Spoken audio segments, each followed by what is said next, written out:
All right, welcome to Off-Grid Victory. So today we're actually not off-grid. We're helping a brother out move, and so we got this big old utility trailer from U-Haul. It's double axle. It's pretty nice. It's very hefty, and well, there's an issue here though. So the truck that we have, unfortunately, the sensors were reading one of the tires were off, and lo and behold, this is what I find.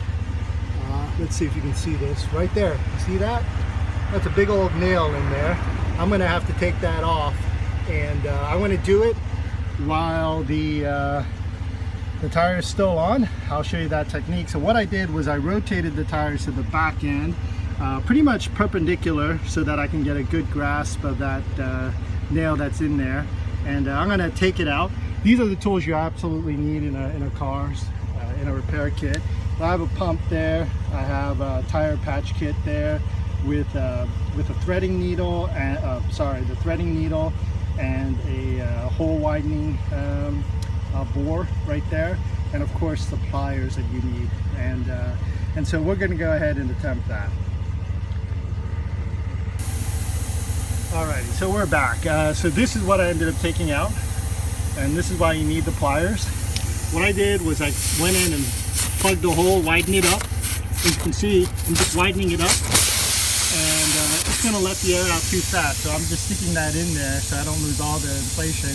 I'm going to quickly thread this and put it in. I'll show you that next. Alright, so what we have here is some rubber cement. We're just going to put that on here. You don't really need much of it. You have enough adhesion.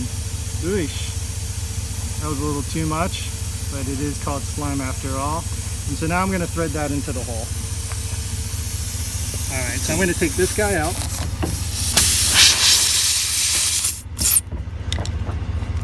Okay. Now I put almost all of it in.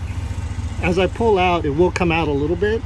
So I have about 1/4 to an inch to a 1/2 inch on here. I'm just going to slowly work it out. And you can see as I pull it out, it's pulling out a little bit. And now it's done. So now it's rubber cemented.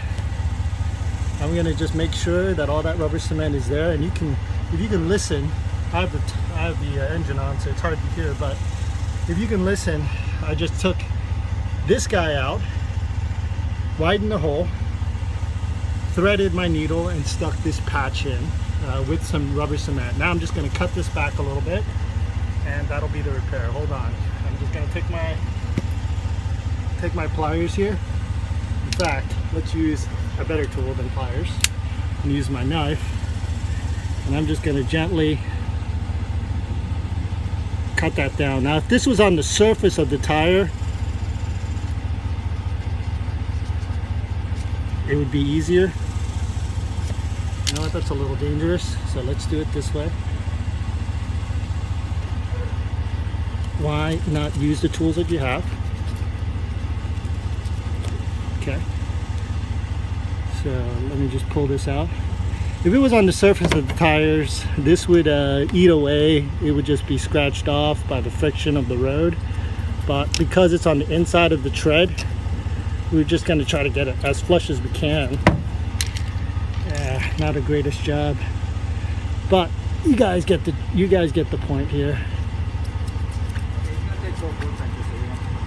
All right. There we go. So that is it. And we're going to just re-inflate, and that should be it. Alrighty, shalom.